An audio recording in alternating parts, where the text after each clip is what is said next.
Hi guys, welcome to the Full Time Devils podcast. It's me, Jay. Joining me today is Gaz, Yo, Andy Tate, and Abdullah. Guys, United's transfer business so far has consisted of lining up a deal for Daniel James. Yeah. Yep. We know that he obviously can't sign yet because he's got to wait for the transfer window to open. So that's a done deal. It's already open. Oh, was it open? It's already open. So yeah. is he sign? He can sign now then. Yeah, he can sign. It's just because he's on international duty last Well, week. didn't or he? so, Was wasn't it right? So he can come back when he comes back. He can sign Yeah, as soon as he it'll gets be back. officially announced. Right. The fee and stuff is agreed officially. They're just had a waiting medical for the and official that. announcement. Yeah, he's had his medical. He's had his medical. It's done. Daniel James. It's just like all the PR stuff in it. That's it. Right. So we're happy with that one. Yeah. Yeah. Keep it low key. They need to knock up all the Twitter announcents, don't they, with the hashtag welcome DJ and all that.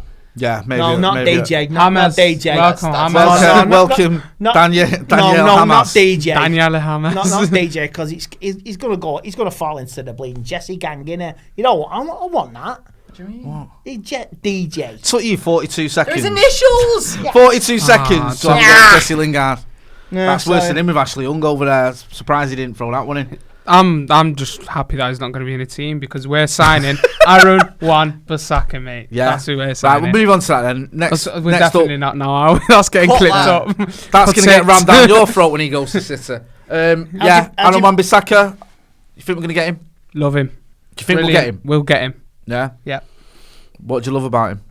Everything, mate. He's won the most tackles out of any Premier League defender, which is brilliant. He's had as many clean sheets as Trent Alexander-Arnold and Alderweireld. Shout out Statman Dane for the stats, just so he doesn't go at me later, saying that I'm robbing his stats and all that. But yeah, those numbers show a lot for such a young lad, and I think his reading of the game is fantastic. He's mature already. I think a lot of people have concerns about him going forward. I don't know what you guys think, but I do think about him getting forward, it does have an effect. The way Palace play, that's why I've not really seen him express himself. But defensively, which is our main problem, he's had a good season. That's it, what you said then. Defensively is the main problem, I think, at right back. So to get a right back who's actually a defensive player, I think is something brilliant. And especially when you've got a young player who is more of an attacking fullback on the bench waiting to come on in Diogo Dalot. 100%. Yeah. If we need that more attacking option there at right back, we can throw him in there. He's definitely ready for it, Diogo Dalot. And Wan-Bissaka, I think, is ready to be starting in a team challenging for the top four. I totally think he's the calibre of player we should be going for. And I agree with Abdullah that I actually think we will get him now. As soon as we were properly linked, and it does look concrete that we've gone in for him, we all know that we need a fullback, and we've been saying it for ages. So I think that it makes too much sense for it not to be happening. I don't Dunno, think man. it'll happen yet though, because the under-21s go away for their under-21 championships this week. So it may not happen for another 3 weeks with the tournaments on. Okay. So some might be in place, ready to do, but the tournament starts this weekend, unless it's pushed through over the line this weekend. I think we'll get him. I don't know, man. It's the hope that kills you. I know it is. It's always... I thought it's the love that Yeah, kills you. no, it's the hope. Believe me, it's the hope that kills you. And I don't know with United, and especially with Mr. Woodward, who we'll get on to later. I just don't have any faith. Yes, I want Wan-Bissaka, and we've certainly made bids. Everyone's agreed that we have made a bid. It's just whether we're going to go in and meet Palace's I think valuation. what it is as well, we were speaking about earlier about players wanting to be here, and from what we know is that Aaron Wan-Bissaka does want to join United. Like, he sees himself, as a good step in his career to come straight to United now that he's proved himself in the Premier League. So it's not just like somewhere where he's just going to go for a paycheck, and hopefully it is that. But I think we do need to make sure that we give him the right time to adjust in the side as well, because he's still a young lad. Do you think we're going almost back to sort of tradition here a little bit with some of these signings that we've made or been linked with? Like, Daniel James seems to be like more of a classical winger rather than an inside forward. Aaron Wan-Bissaka seems to be a right back rather than a wing back. Do you think it is a bit more like your traditional type of position and the players that play in them position? Because wingers have almost gone out of fashion, haven't they? Everyone's either, Anthony Martial's not a winger, is he? No. Marcus Rashford's not a winger. I know they've played on the wing, but they're not wingers. You look at most of the fullbacks you get nowadays who are successful. You mentioned Trent Alexander-Arnold. They're almost, I know they play at fullback, but they're almost like wing backs, aren't they? They're up in that. Do you think this is more traditional, or do you think it's just these are the types of players we need rather than the way they play? It's nice to make a bit of with tradition as well, but but some players can play two positions as well. So it's nice to have a mix of the both, and it's potentially good for the team. And it can only say, Gaz said, old school, bit of the old school, bit of the modern. Play two positions, why not? I do agree with Andy. Sorry to cut out there, but I do agree with Andy. Someone, having someone who can play more than one position is always important. And I do think different roles as well. You could be a right back, but you could be more of an expressive guy who goes out to the right and holds the touchline like Trent Alexander-Arnold. And then you can have a Wan-Bissaka who holds his line a bit more and it's a bit more defensive. But I do think with Wan-Bissaka, I do think he's actually good going forward. We've just not really seen that at Palace. There's not many teams other than Burnley in the Premier League that's set up as a 4-4-2, a flat 4-4-2, which means Zaha and Townsend, they carry the ball forward. Not Tuanzebe. We were doing a video the other day and he said Palace, they've got Tuanzebe bombing down the wing. I was the best start laughing. I called Townsend Tuanzebe last week. But Tuanzebe isn't going at Palace, yeah. But hopefully we do get to see him express himself a bit more at United. But defensively, I've got no concerns with Aaron Wan-Bissaka. Right, go on. Those transfers that you mentioned then as well about him being slightly more old school. It's all his school of football though, isn't it? Fast wingers and that sort of thing, and full-backs who actually let the wingers do the business. So it is maybe Ollie just signing players that, the sort of players he'd like to play with, if you like. The one thing I worry about is, football fashions change, and we couldn't have a team that plays in the exact same style as United did in 1999. It doesn't necessarily mean it would work in modern day football, even though it was so successful back then. So why not? Fergie changed it, didn't he? When he used to play Ruud van Nistelrooy up front in Europe, we got a lot of critics, but he stuck with it for about a good 4 or 5 years. Nobody liked it, but he got the results, didn't he? So it's football. It's modern. It's just do evolution. It his way, you're saying, rather than change it. Just do it your way. Do it your way, or the highway. That's it. Yeah. Going on transfers as well, the other name that's been linked that seems to be more realistic than some of the others, because we've been linked with everyone this summer already. Even a tea lady. Yeah. Honestly, probably for about 80 million quid going off the rumours. Yeah, it depends what chocolate biscuits they are on. Well, exactly.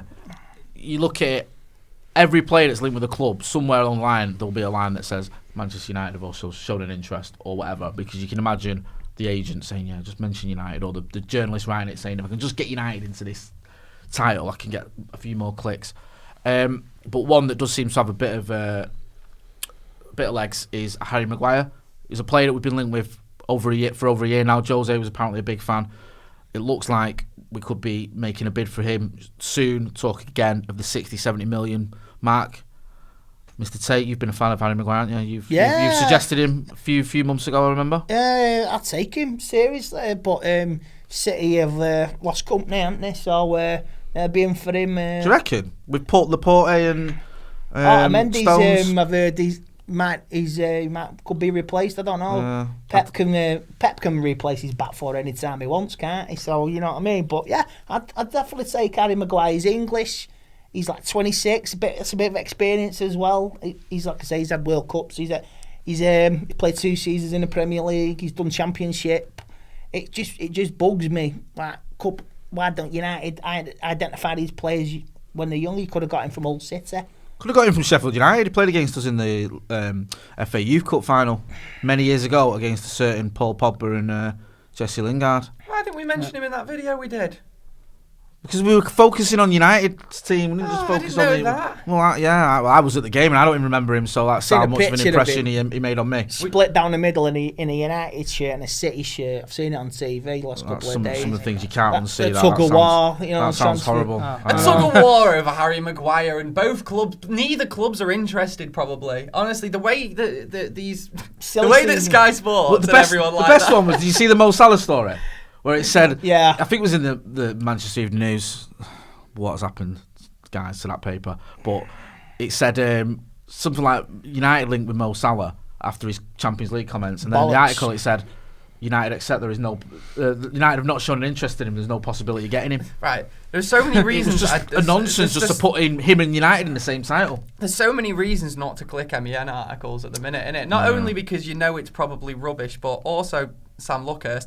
And as well as that, you click on an article and it's like you're going round a maze to try and dodge all the pop-up adverts. It's like MEN, if you want people to go to your website. It's same. I always say this. I know some of the reporters at the MEN, the good reporters, news reporters that I know there, but the United coverage, especially by someone you mentioned there, has gone to the dogs, and he's just clickbait-tastic. I just remember a comment he made about us a few years ago, and I revel in the fact that his paper's now gone down the pan. So the worst one was the Matteo Darmian one. Do you remember that one? What was that? Where the Italian defender died, and the headline was Matteo Darmian's waking up to bad news, as though it was like, as though it was going to be, some sort of transfer news that he was getting sold. No, it was the death of a colleague. So that was lovely. I'm not laughing at that. No, it is. You have to laugh. It's absolutely shocking. I think everyone was in outrage about it. Harry Maguire, then, are we all agreed then, regardless of whether that happens or not, is that a player, Abdullah, that you'd like to see? Because I know you've been Koulibaly's biggest fan. Other than Ashley Young, I think he's your favourite player. Would you take Harry Maguire? My three would have been going into the transfer market, probably Maguire, Koulibaly, De Ligt, Toby, Alderweireld, just for the price tag. Yeah, but I'd be happy with him. Oh no, as in like those are the guys we're targeting to get. I know our defence ain't great, but that seems a bit. That's a bit too much. all the to replace Smalling and Jones and Young, definitely. Just play back four of that. Yeah, just let everyone do what they want going forward. Back four like that, definitely. But yeah, those are the guys that I thought we'd target one of them at least. And I do think Maguire. The reason I think City do want him, which is mad. I think they might have been priced out, because the talks on him have gone a bit, they've died out a bit with him going to City. And I think City just never seem to break that 60-70 million barrier. I do know that they buy wisely. That's they buy the wisely. Thing with City, they buy wisely. But I do think it's a good signing.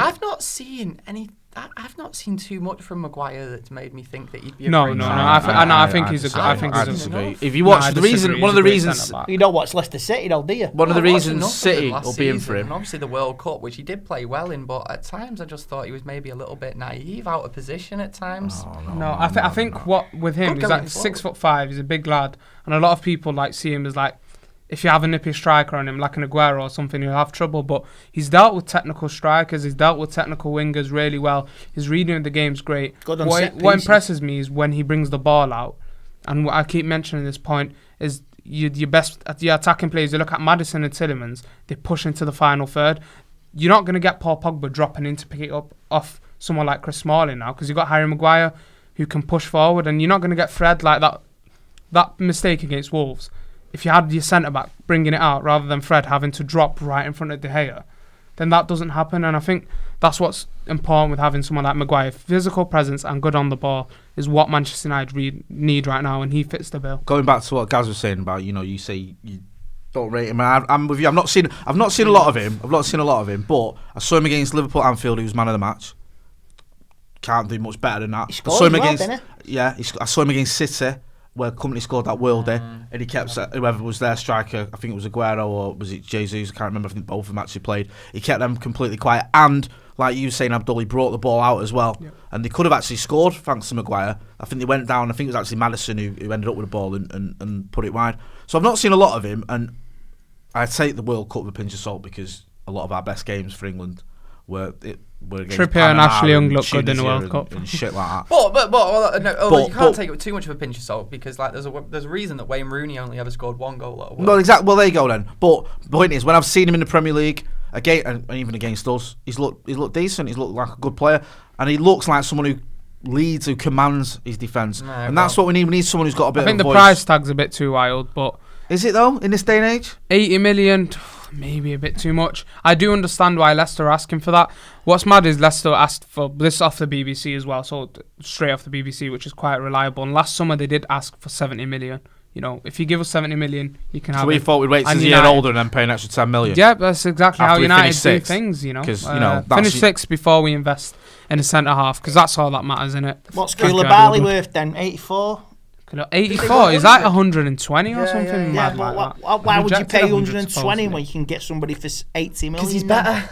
Koulibaly is better. Or is it? Yeah. No, Koulibaly is better. Do you think, right, genuinely, there's a bit of and this can go in general, really, a little bit of scepticism or backlash against English players sometimes.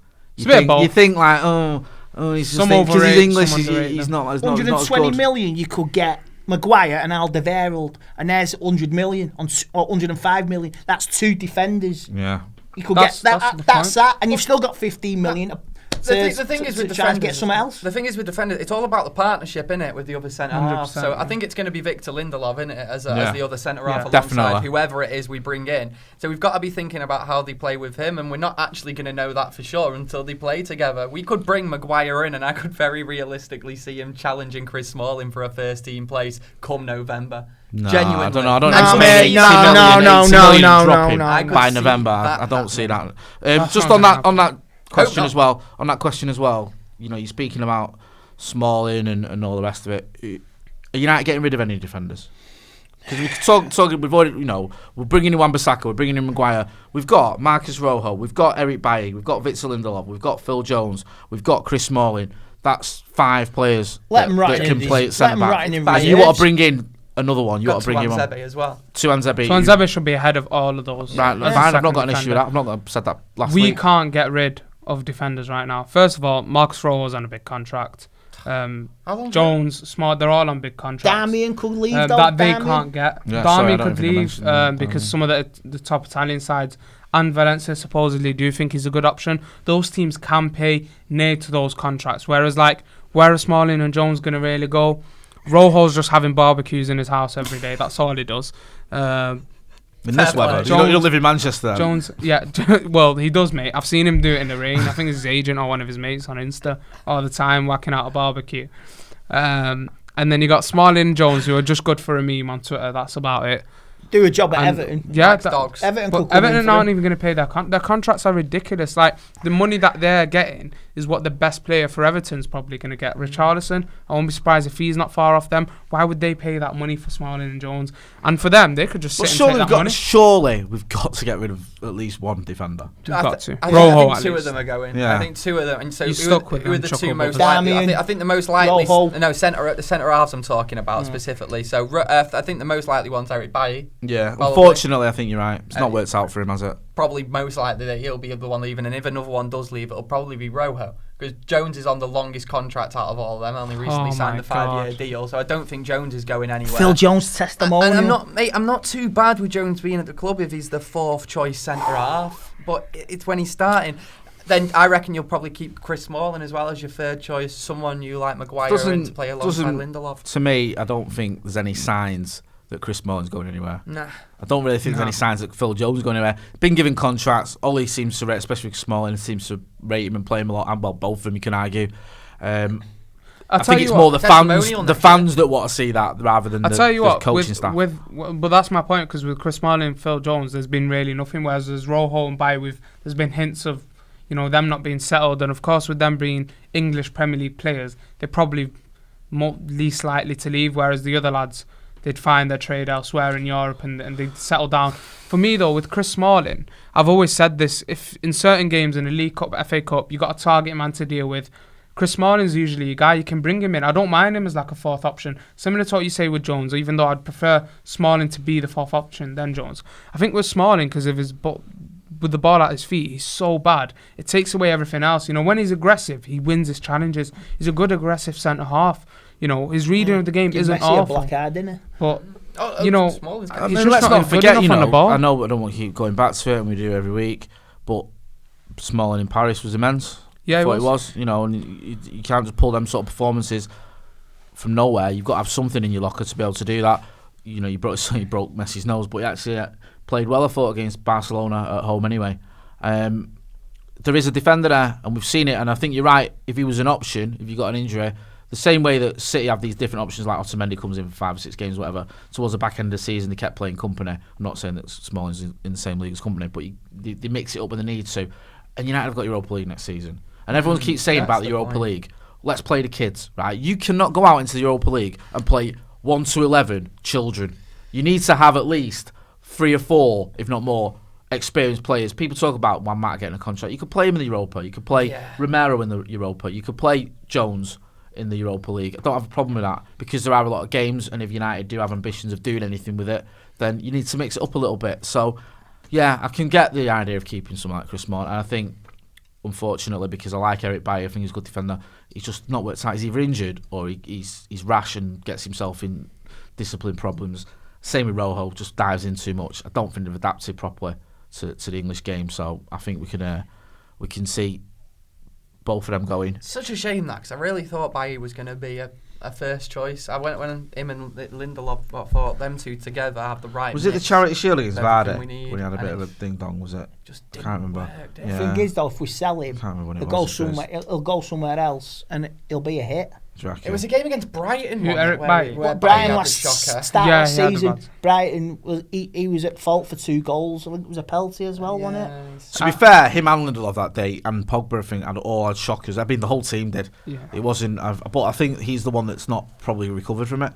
I think like the other players have obviously kicked on, and when Jose left, remember Lindelof did it against Huddersfield. He was at fault for first goal. He come on the 28th minute. To be fair to him, he shook it off. And last season, like I say, Luke Shaw was one of the players that the only comfort of the player of the season with Luke Shaw. That's it. Lindelof was my player of the season. Did Bailly get injured in the Chelsea game? Was it? Because I thought he was brilliant in that game until he got injured. You know, he finally felt that we could play out the press a bit more. And I think that's the thing. That's the story. He's like Raphael. I loved Raphael, but there was a time when he just could not get more than a 3 or 4 game run going. Yeah. I mean, he did. In Raphael came good, didn't he? But with then we sold him. Then we sold him. Where did he go? Can't remember. Cardiff, wasn't it? No, Fabio went. Raphael went Lyon. France. Yeah. He was loving life down there playing. But he was the sort of player that always got the crowd going. You could get behind. Yeah, I love absolute Raphael, terrier in people's faces. Great player. Do you remember when there was a time that we used to say we used to win football matches? Vaguely. We used to say there's only one way when you leave United, and that's down. Raphael joined Lyon, 5 years ago? Yep, and now he's playing Champions League football. And he's having and Memphis gone a similar way. It's the best move of his career. It's a great move. 28. It was a step up for him. It's a shambles, man. And that stat that's come out this week about Ronaldo and the number 7 shirt, did you see this?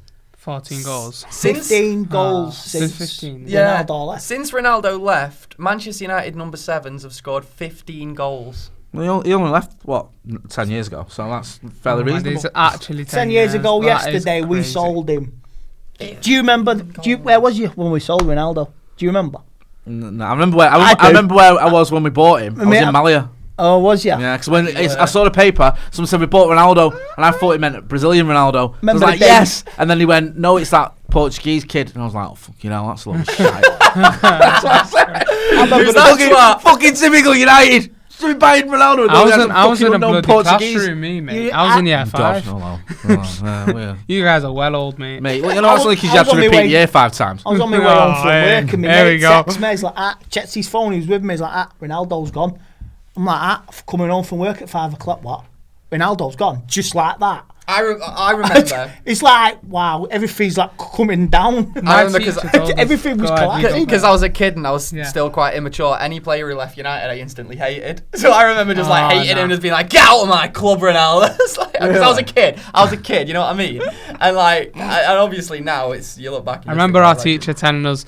I remember, I had breakfast at home, watched it on the telly, Sky reporting, Real Madrid closing on the deal. I was like, hopefully it doesn't happen.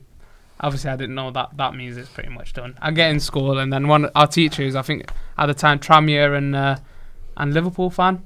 Tranmere, Liverpool, typical that. There's not a single Tranmere fan who isn't also a Liverpool fan. Don't worry. Actually, recently met one who said that he hates Liverpool. But then he tells us the good news is that you've made 80 million. The bad news is that Ronaldo's going.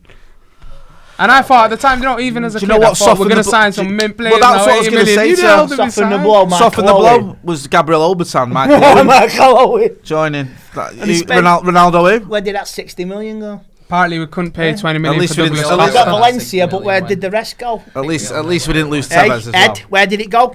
You know what I mean? Talk about Ed, director of football. Reports are that director of football isn't going to happen. No, there's a fucking surprise. I was going to say, surprise. Wow, shock horror. And Ed and his team, Scrooge McDuck, is a team, are going to be overseeing transfer decisions. How buzzing are you about that? I have no faith in him. Right. Like I say, commercially fantastic, but if we've got if Daniel James is our only signing, It can't be. No, I'm just saying it. I know it can't. I'm almost laughing at it 'cause I think it'd actually be funny if he was. Yeah, if that is our only signing, seriously, it's gonna get toxic. Seriously, you can't even think like that. But if it happens like that, we are so in trouble. I think it'll kick off if there's no investment this summer. I think when you say kick off, I think it's kicked off before and we've not done anything about it. I think you're right, Gaz. The transfers will happen, but with him in charge, if it doesn't happen, what's going to happen? What we were talking about the last time there was this a big anti-Glazer protest was after the Ronaldo summer when he left and that money wasn't invested. And we played Milan at home and everyone throwing scarves at Beckham who wore him and everything was brilliant. And the problem, nothing happened in the end. I know the thing is then as well is people were protesting at a time where United was still very successful. We got Champions League final and everything, and we did the year after that, I think. And so at the time it was perceived as very much a protest against the Glazers. If it was done after this summer, that it would just be framed as a protest from a load of marred arses who aren't happy that the team isn't winning anymore. And it's so much more than that. Mate, you just love it. You love going on against these protesters, you. Well, no, that is how it'll get framed, dictator. He hates the protest. Yeah, but their PR machine spins so much crap. I love it. Their PR machine spins so much crap. Yeah. I'm sick of reading it now I love on my people, feed. I love people doing a protest, and I'm all for people doing an anti-Glazer protest, but it's pointless. So just accept the fact that it's pointless and it's not going to do anything. But the one thing we spoke about this Sam again is that the Scousers who haven't won a league title for 30 years, in terms of the last 10 years, have only won 2 trophies, whatever.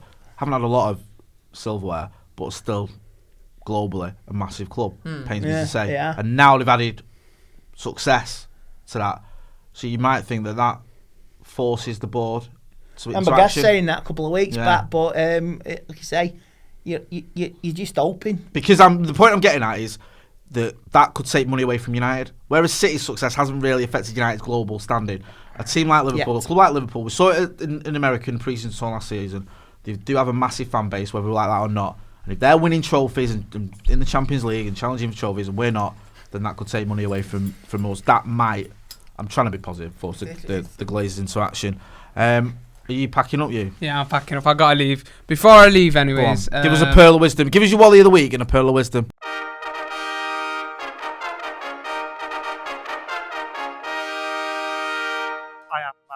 Wally of the week's always Ed Woodward. And more of a reason this week as well. I don't know why my mic's falling. But, Wally of the week's got to be Ed Woodward. Can you please assign someone who knows how to deal with transfers? Not yourself, not your mate Matt Judge or whoever it is down in London dealing with things. Not your 56 scouts. Assign someone who actually knows what they're doing. But yeah, that's it. Wally of the week, Ed Woodward again. And I'll see you guys next week. Have a good time at community service. Yeah. Abdul's told him what I do now. Got to go and sign on at the police station and do his bit, clean the canals. Now that would be a tough job, wouldn't it? We don't want him getting breached again. See you later, mate. Right. So that Abdul's gone. Woodward. We've spoken about the structure. It's not going to change. You've spoken about the protests, which isn't going to happen. We've spoken about the transfers. Just sort of before we wrap up, looking towards pre-season, we've got a pre-season tour coming up as well. And after the pre-season, we've got a pre-season tour coming up, and then obviously the season kicks off. We go on tour. Last time we went on tour, it was a bit of a disaster, wasn't it? In terms of Jose wasn't happy. We got battered off Liverpool. Yeah. He sort of said that all my young players are crap. He fell out with Paul Pogba. I mean, it was other than sort of standing up and shitting on his desk in the middle of a press conference, he couldn't have done much worse, really. Well, it was just like this is an absolute shambles.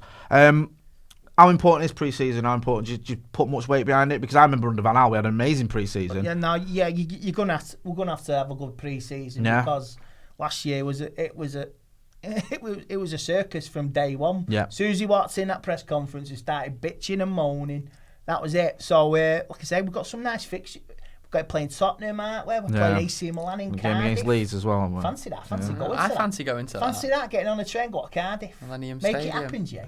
I love the way that we'll go to Australia, we'll go to China. No, you're going to Australia. No, I'm not. I'm not going anywhere. And then you Who's single going out Australia? You single out. Well, we'll see about that. We'll probably who's send going that. China? Not me, is it? Hey, Who's I'm going- barely allowed. I'm not even allowed to go to Anfield anymore. Get me to Dallas, man, next year. Who's going China? If you want to go to China, we'll send Gaz you. and Tate.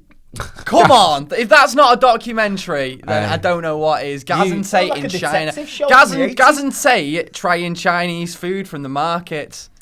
I am not eating sushi. This sounds like an Alan Partridge suggestion. This potholing with Chris Eubank. Yeah, let's go. Oh, youth hustling, is it? Youth hustling with. Do a Max and Paddy road trip to Cardiff. Yeah, against right. Milan. We'll try and make that happen. Pre-season. If anyone would like to sponsor our trip, please get in touch. One thing, yeah. No, that's not even a joke. If you do want to Yeah, pay for sponsor us, Tate and yeah. Gaz to do that. Talking about pre-season, Ollie's set himself this target as well, hasn't he? That he wants his transfer dealings done before pre-season. He said July the 1st. Think that's going to happen? That was just bollocks. No. As soon as he said it was bollocks. Yeah. As soon as he said it was bollocks. I was like, Ollie, who you trying to kid here, mate? You're trying to kid yourself. It was never going to have it done. Why say it though? Why come out with that? Why just make life more difficult for yourself? Because he wants the fans to hear something positive. That's why he was saying it. There has it's to not be getting a nothing hint to of do with reality in these statements. You can't just say, tell you what, we're going to win the Champions League we next just had season. That's a positive, but we're not going to, are we? We just had the internationals. All targets are going on tournaments now. Like Delay is having 2 weeks, sunning himself all inclusive. Yeah. Wan-Bissaka is Crystal Palace. He's going under 21s. You know what I mean? Yeah. So there's nothing's going to get done in the next 3 weeks. You might get started July. They'll come in when we're on tour. Or if we're lucky, first week. You know what I mean? If the Palace lad comes and he does well, he'll be having his holiday and he won't come until August. You know what? I've got this horrible feeling. This horrible feeling we're going to go into the last week of August still not bringing anyone in. And I think that instead of not bringing anyone in, we will panic buy. No, if it's like that, it'll start to get toxic. Seriously, toxic with the. Because the board, he'll get shit. Woodward, he will get. Do you know that transfer? Do you know that transfer deadline day though in 2013 was one of the funniest days ever. I think it was hilarious. Oh, is that the absolute shambles? We had imposters pretending to be United representatives trying to sign Ander Herrera. We had a 10:30 in the evening bid for Fabio Contrao. We had a £40 million apparently bid for Sami Khedira that was like laughed off the planet. It was just an absolute shambles, and then the only thing we had to unveil was Manuel Fellaini, who cost more than his buyout clause. So we don't want to go through that again. That was even a shambles like behind the scenes though, wasn't it? That whole entire summer. Hasn't Moyes said that like when he arrived there, he was promised Tony Cruz and he promised Tony Cruz Cesc and Fabregas and maybe even Bale. Speaking of Bale, would you for a season? We've done all this. Yes, I would. I'm on with it now. That's my opinion. 1 season, if it all benefits everybody, do it. We're talking about bringing in players that want to play for Manchester United. See, Gaz, I know Gareth Bale. Bale. We've done all I said this. the other We've day. done a let's not go over this the other over day. and over Gareth Bale because doesn't want to play football. we've repeated this. Subject, the football fixtures are out tomorrow. Go on. 9 o'clock, Premier League.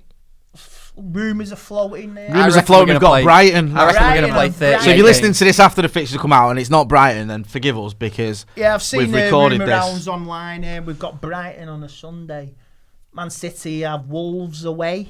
On a Monday night. Burnley have Liverpool. Bet they do. I have my conspiracy. Liverpool play Burnley 4 times a season, I think. And They play Watford 3 times. I'm sure about it. It's a conspiracy. No, it's true. That's true. That's proven At least fact. we can plan our holidays and planning our bitch moments during the season, can't we? I'm thinking of taking a holiday from August to May, to be honest with you. I will have a rant on it. Especially when the Scouser start singing about that Champions League win. I will be ranting in February and in November. We've been stuffed by the City. Andy pencils in his rants.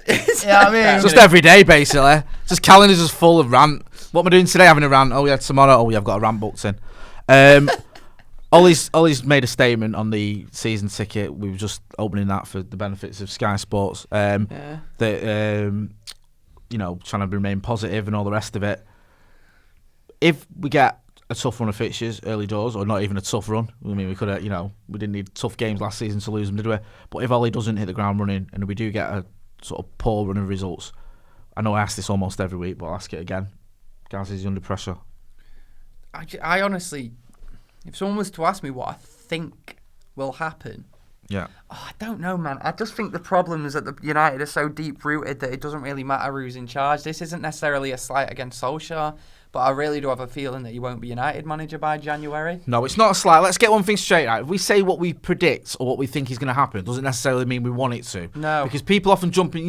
You say anything slightly about Ollie leaving and people go automatically, oh, you want him out. No, we don't. I'd love Ollie to be given the long-term backing he needs and the financial backing he needs. I just don't have the faith in this board to do it. And I think he's already put himself under pressure because of that poor run at the end of last season. And I think we were speaking to James Jackson yesterday from Guardian, and he said, even if you hadn't had that poor run, if you're a United manager and you lose your first 2 games of the season, you're under pressure. And that's a fair point, that. Because I think if you do lose your first... I'm not going to go... Yeah. I'm backing him all the way. You know what I mean?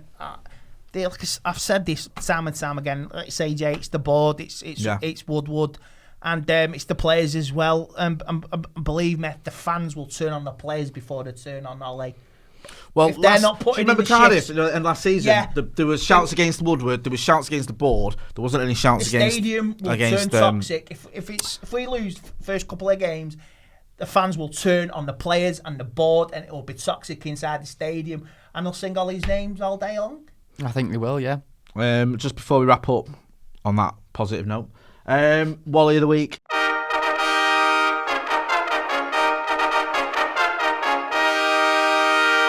I am Madam McCollum. Abdul's given his. Abdul for walking out. Wow. Hey, wasted time, man. Wasted time. You've got to give me a minute. He did his transfer insight and he just walks after 30 minutes. You know, he can't let his probation officer down. He can't be getting himself in trouble. I'm trying to think who can be my Wally of the week. Who's yours? Who is my... See, I don't want to say Woodward, because we say Woodward, don't we, every week? But it's just... It's hard not to. The BBC for making over 75s pay for TV licences. No, it's wrong. No, this is non-football related, but the BBC. Why? You work all your life. Yeah. And you should be entitled to something. There's not a single 75-year-old who works harder than me that should pay it. So bollocks to the BBC. There's also not a single over 75-year-old who watches Full-Time Devils, so I don't give a fuck. Right, see you later. Now, hang on a minute before we start wrapping up, Mr. Presenter. Hey? Right, so you're going to the BBC. Yeah, bollocks to him. For the licence thing. Fucking adventure having Andy Tate on podcast. I love it. Oh, so yeah! It's a fucking... it's like I got a moving soundboard next to me. It's mad. Go on, Gaz, who's your... I don't know. There's fucking too many this week, I suppose. I don't know, mate. I'd have to go with what Abdul said. They're still not made enough signings, so it's Ed Woodward until we make signings. Ed Woodward until we make signings. He's the Wally of the week. Who am I going to go with? I'm trying to think. Yeah, my Wally of the week can be. I mentioned this on This Week at Man United, but it's anyone who commented on that post about Bobby Charlton the other day. Because there was a post that United put saying something like 14 years to the day since Sir Bobby became a Knight of the Realm. Yeah. And people replying to it like, signed a lit, announced Wan-Bissaka. And he's like, they're paying tribute to a legend, guys. Like, I know he's not like died or anything like that, but they're paying tribute. Let's not talk about transfers and let's pay a bit of respect there, you know. No, that is a fair comment, and I think we see it all the time. We've spoken about the reaction on social media. We see it if Marcus Rashford or Jesse Lingard post anything, even if it's something in remembrance of Munich or whatever, it seems to be like they get criticised. Okay, if they put in their own logo brand on it, yeah. I get it, but even when they're not, they still get criticised. Any sort of announcement or any tweet or anything that's relatively official gets met with the transfer sort of reaction or transfer questions, which is I get where you're coming from. I suppose mine's a bit of a general one. It's just some of these the papers and the clickbait we're seeing. You know, if you put in an article, whether that's a load of rubbish before you've written it. And despite what people think, a lot of these journalists, they have integrity and intelligence, and they know what's what. So there's no need to put Mo Salah and Manchester United in a headline together when you know full well we ain't going to be signing him. There's no need to just pick players at random that you know full well have got absolutely zero chance of coming to Old Trafford as United players Slow this news summer. day for a minute. And just making it up. And can I just... Well, the thing is, right Have a now, bit of respect for your craft, man. there's going to be some people watching this confused. I'd see some people commenting on our videos where we're talking about rumours in the papers. And people are like, I swear, you're just making these up now. It's not us. We're literally reviewing the paper. It's like, So we can do the clickbait. We're quoting their clickbait. That's allowed. The only sources we've got. If we say Salah to United, question mark. I've just revealed the full-time Devils business plan. Sorry. That's not us being clickbaiting. That's us The only referring to them. sources we've got are red and brown sauce. That's about it for us, isn't it? Exactly. It's just paper talk. We are on, this podcast is on Spotify, SoundCloud, Libsyn and iTunes, and we're going to run a competition because we want you guys to leave us a review and a rating on iTunes. So if you go onto iTunes and SoundCloud and leave us a review and a rating, and also what we'll do is we'll run a competition where next season we'll pick someone at random and we'll give you 2 tickets to a match at Old Trafford, and also something sweet beforehand, bit of hospitality beforehand, and then you can go to the game. You can meet Andy Tate. If I'm not working, That's the second. That's the first prize. Second prize, you get them tickets without meeting Andy Tate. Is that you're not joking though? No, we are going to do a prize, of match day experience, including match tickets. Next season. So leave a rating and a review, and what we'll do is we'll go through the usernames, and if you can prove that's your username, you're the winner and we choose you. You prove that you're the username, you get 2 tickets for next season to a game, and also something to eat beforehand and a bit of hospitality and all the rest of it. So do check us out on SoundCloud, on Spotify, on iTunes. Leave them reviews that I've mentioned. It's got to be a 5-star review, hasn't it? Oh yeah, if you're going to leave a 1-star, Yeah, you're not going in a prize draw for that. Can you imagine that? We pick a random Hey. one out and it's someone who fucking hates us. Yeah, this is rubbish. I am never listening to this again. You absolute bunch of knobs. Well, it depends how many reviews we get. We might have to end up giving someone a prize. Those might be the only reviews. So let's not count. Let's hold our horses on that one. Guys, listen. As always, thanks for all your support. We've had some really, positive. Despite some negative ones, we've had some positive comments lately. We've had some positive things happening. We've had over 500,000 followers on Instagram. We're up to over 520,000 subscribers on YouTube. We appreciate all your support as always, and the support the podcast is getting. So don't forget, if you're not doing already, to subscribe to the YouTube channel. We'll be back again next week. I think Housen might be on next week as well. Wow. Don't you two duck out now. That's it. We're not coming on now. Adam will be back soon as well. Don't worry, because I know some people asking me why I'm doing a transfer or daily updates. Adam's going to be back on them soon as well. So thanks for watching.